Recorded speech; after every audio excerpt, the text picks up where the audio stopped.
Vamos começar? Hoje nós iremos ler na Bíblia de Estudo Desafios de Todos os Homens, da editora Mundo Cristão. E nós iremos ler hoje Romanos, do capítulo 9 ao capítulo 11. Deus escolhe Israel, Romanos capítulo 9. Digo-lhes a verdade, tendo Cristo como testemunha e minha consciência e o Espírito Santo a confirmam.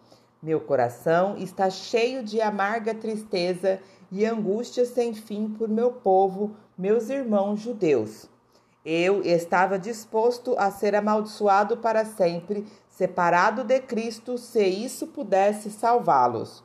Eles são o povo de Israel, escolhido para serem filhos adotivos de Deus. Ele lhes revelou sua glória, fez uma aliança com eles, e lhes deu sua lei e o privilégio de adorá-lo e receber suas promessas. Do povo de Israel vêm os patriarcas e o próprio Cristo, quando a sua natureza humana era israelita. E ele é Deus, aquele que governa sobre todas as coisas e é digno de louvor eterno. Amém. Acaso Deus deixa de cumprir suas promessas a Israel? Não, pois nem todos os descendentes de Israel pertencem, de fato, ao povo de Deus. Só porque são descendentes de Abraão, não significa que são verdadeiramente filhos de Abraão, pois as Escrituras dizem: Isaque é o filho de quem depende a sua descendência. Isto significa que os descendentes físicos de Abraão não são necessariamente filhos de Deus. Apenas os filhos da promessa são considerados filhos de Abraão, pois Deus havia prometido: voltarei por esta época e Sara terá um filho. Este fato não é único. Também Rebeca ficou grávida de nosso antepassado Isaque e deu à luz gêmeos. Antes de eles nascerem, porém, antes mesmo de terem feito qualquer coisa boa ou má, ela recebeu uma mensagem de Deus. Esta mensagem mostra que Deus escolhe as pessoas conforme os propósitos deles e as chama sem levar em conta as obras que praticam.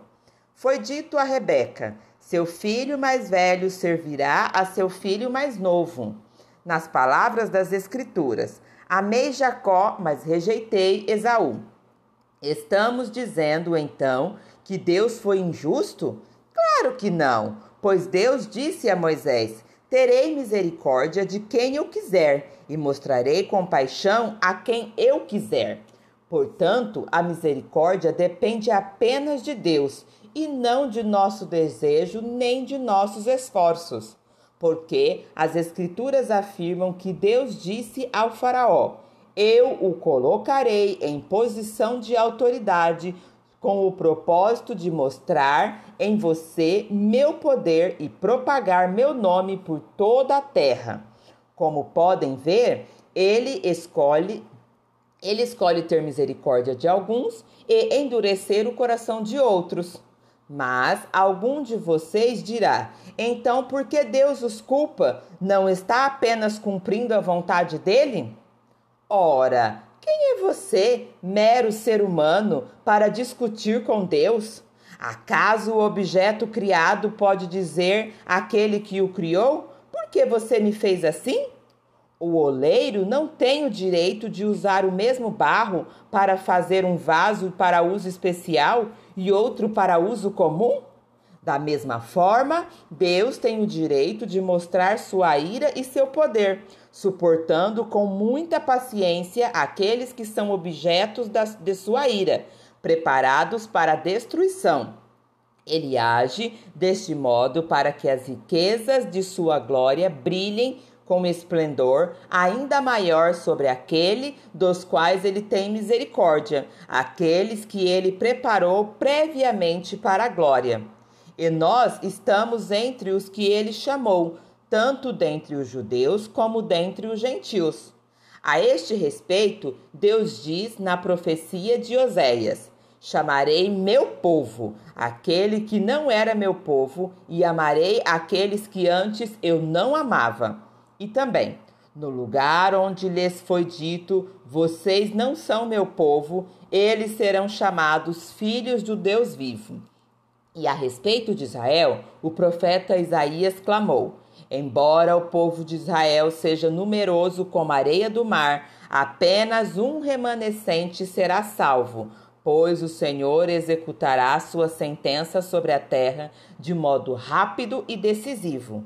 E como Isaías tinha dito em outra passagem, se o Senhor dos exércitos não houvesse poupado alguns dos nossos filhos,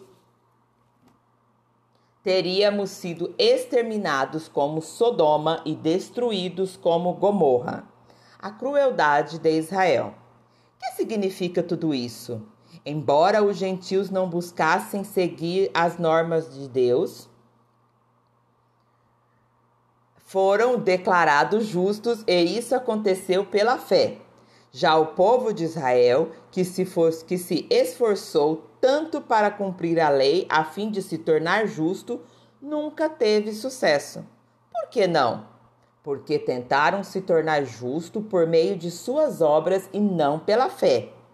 Tropeçaram na grande pedra em seu caminho, e a esse respeito as escrituras afirmam: ponho em Sião uma pedra que os faz tropeçar, como rocha que os faz cair, mas quem confiar nele jamais será envergonhado.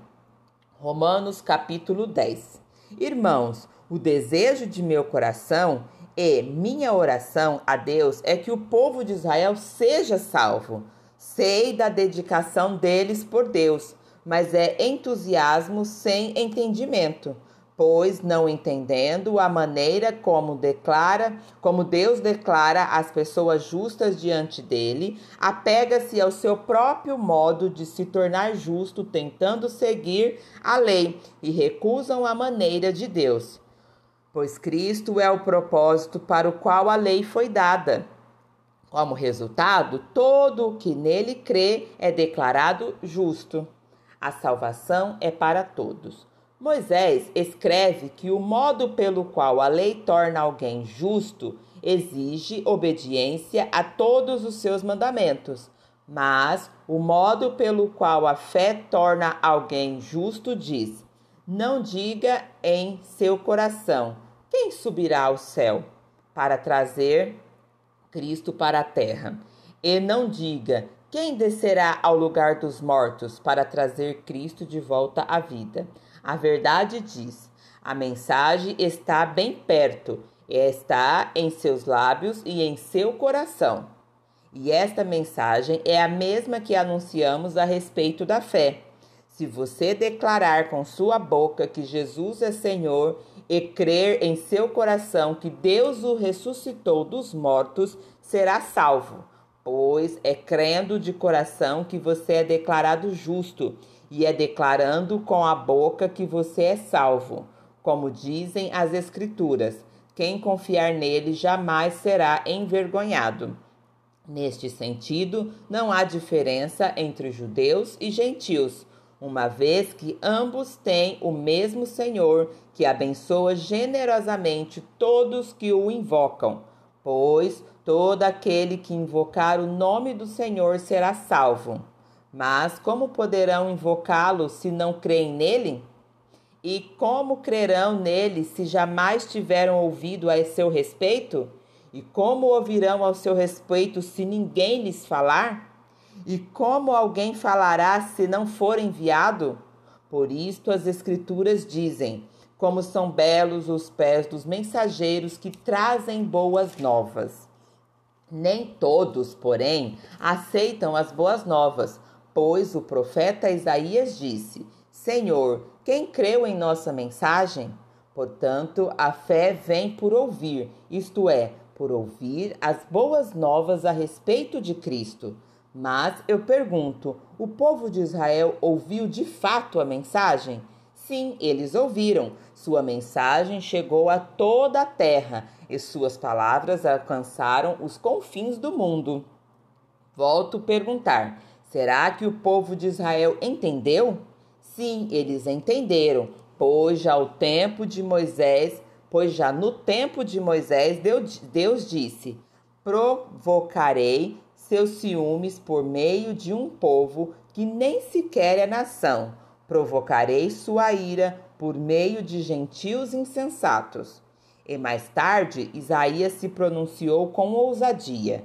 Fui encontrado por aqueles que não me procuravam. Revelei-me àqueles que não perguntavam por mim. A respeito de Israel, porém, o dia todo abri meus braços para eles, mas foram desobedientes e rebeldes. A misericórdia de Deus para com Israel. Romanos capítulo 11. Então pergunto, Deus rejeitou o povo, a nação de Israel? Claro que não. Eu mesmo sou israelita, descendente de Abrão e membro da tribo de Benjamim. Não, Deus não rejeitou o seu povo, que conheceu de antemão. Vocês sabem que as escrituras dizem a este respeito. Vocês sabem o que a escritura diz? O que as escrituras dizem a este respeito? O profeta Elias se queixou a Deus sobre o povo de Israel, dizendo: Senhor, eles mataram teus profetas e derrubaram teus altares. Sou o único que restou e agora também procuram me matar. E vocês se lembram da resposta de Deus? Ele disse: ainda tenho outros 7.000 que jamais se prostraram diante de Baal. O mesmo acontece hoje, pois uns poucos do povo de Israel permaneceram fiéis, escolhidos pela graça de Deus. E, se a escolha se dá pela graça de Deus, então não se baseia nas obras deles, pois, neste caso, a graça deixaria de ser o que verdadeiramente é, ou seja, gratuita e imerecida. Portanto, a situação é esta: a maioria do povo de Israel não encontrou o que tanto buscava, mas uns poucos, aqueles que Deus havia escolhidos, o encontraram, enquanto o coração dos demais foi endurecido, como dizem as Escrituras. Deus os fez cair em sono profundo. Até hoje fechou-lhe os olhos para que não veja e tapou-lhe os ouvidos para que não ouçam. Da mesma forma, Davi disse: que sua mesa farta se transforme em laço, em armadilha que o faça pensar que tudo vai bem, que seus privilégios o façam tropeçar e que recebam o que merecem, que os seus olhos se escureçam para que não vejam e que suas costas fiquem encurvadas para sempre. Acaso o povo de Deus tropeçou e caiu sem possibilidade de se levantar? Claro que não. Foram desobedientes e por isso Deus tornou a salvação acessível aos gentios, para que seu próprio povo sentisse ciúmes. Se os gentios foram enriquecidos porque os israelitas fracassaram ao rejeitar a salvação que Deus lhes oferece, imaginem como será maior a bênção para o mundo quando Israel for plenamente restaurada. Dirijo-me especialmente a vocês, gentios. Eu, uma vez que fui designado apóstolo aos gentios, enfatizo isso porque desejo que, de algum modo, o povo de Israel sinta ciúmes e assim eu possa levar alguns deles à salvação. Pois, se a rejeição deles possibilitou que o resto do mundo se reconciliasse com Deus, a aceitação será ainda mais maravilhosa. Será vida para os que estavam mortos. Se a parte da massa entregue como oferta é santa, então toda ela é santa. E se as raízes da árvore são santas, os ramos também o serão. Mas alguns desses ramos, alguns dos povos de Israel, foram cortados. E vocês, gentios, que eram ramos de uma oliveira brava, foram enxertados na árvore. Agora, portanto, participam do alimento nutritivo que vem da raiz da oliveira especial de Deus. No entanto, não devem se orgulhar de terem sido enxertados no lugar dos ramos que foram cortados, pois é a raiz que sustenta o ramo e não o contrário. Talvez digam: esses ramos foram cortados para abrir espaço para nós. É verdade, mas lembrem-se de que estes ramos foram cortados porque não creram e que vocês estão ali porque creram. Portanto, não se orgulhem, mas temam o que poderia acontecer. Pois se Deus não poupou os ramos naturais, também não poupará vocês. Observem como Deus é, ao mesmo tempo, bondoso e severo. É severo com os que lhes desobedecem, mas é bondoso com vocês, desde que continuem a confiar em sua bondade. Mas se deixarem de confiar, também serão cortados. E se o povo de Israel abandonar sua incredulidade, será enxertado novamente, pois Deus tem poder para enxertá-los de volta na árvore. Vocês eram, por natureza, o ramo cortado de uma oliveira brava. Portanto, se Deus se tornou disposto a fazer algo contrário à natureza, ao enxertá-los em sua árvore cultivada, estará ainda mais disposto a enxertar os ramos naturais de volta à árvore da qual eles faziam parte. A misericórdia de Deus é para todos. Irmãos, quero que vocês entendam este mistério para que não se orgulhem de si mesmos. Alguns do povo de Israel têm um coração endurecido, mas isso durará apenas até que o tempo do gentio se complete. E assim todo Israel será salvo, como dizem as Escrituras. O libertador virá de Sião e afastará Israel da impiedade. E esta é a minha aliança com eles. Eu removerei seus pecados.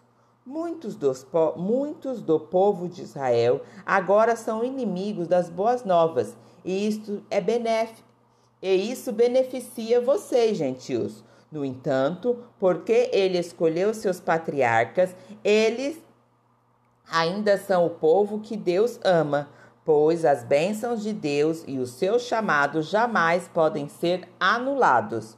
Em outros tempos, vocês, gentios, foram rebeldes contra Deus, mas agora, por causa da desobediência deles, vocês receberam misericórdia. Agora, eles são os rebeldes e Deus foi misericordioso com vocês, para que eles também participem da misericórdia dele. Pois Deus colocou a todos debaixo da desobediência, para que de todo tivesse misericórdia.